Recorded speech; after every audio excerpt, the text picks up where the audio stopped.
కష్టపడండి. మీకు ఒక చిన్న ఎగ్జాంపుల్ చెప్తాను. నేను ఈ పిల్లలతో డిఎస్సి రాశాను. నా వయసు 49 సంవత్సరాలు.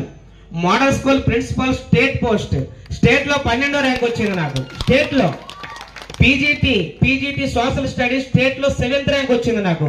టీజీటీ సోషల్ స్టడీస్ స్టేట్ లో 30th ర్యాంక్ వచ్చింది నాకు.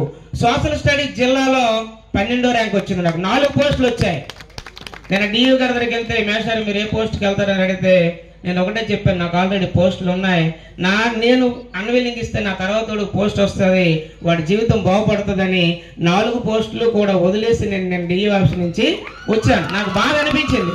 కానీ నేను ఆల్రెడీ ఒక సర్వీస్లో ఉన్నాను. నాకు భగవంతుడి దయ వల్ల ఒక జాబ్ ఉంది, ఒక ఇన్స్టిట్యూట్ ఉంది. నేను పోస్ట్కి వెళ్తే ఒక నిరుద్యోగ ఉద్యోగం పోతుంది. మరి ఎందుకు రాశారు మేషారు? 50 సంవత్సరాల వయసులోని ఈ మ్యాథ్స్ ఉద్యోగం సాధించాడు. 20 సంవత్సరాల్లో మనం సాధించలేమా అని ప్రతి ఒక్క విద్యార్థికి ప్రేరణ కావాలి.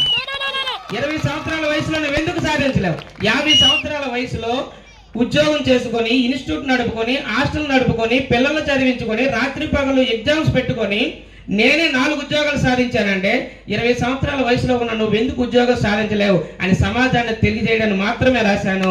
ఈ రోజు నాకు సన్మానం చేసినటువంటి మన గ్రామ యూత్ కి, పెద్దలకి, అలాగే గ్రామంలో ఉన్నటువంటి ప్రతి ఒక్కరికి కూడా శిరస్సు వంచి నమస్కారం చేస్తున్నాను.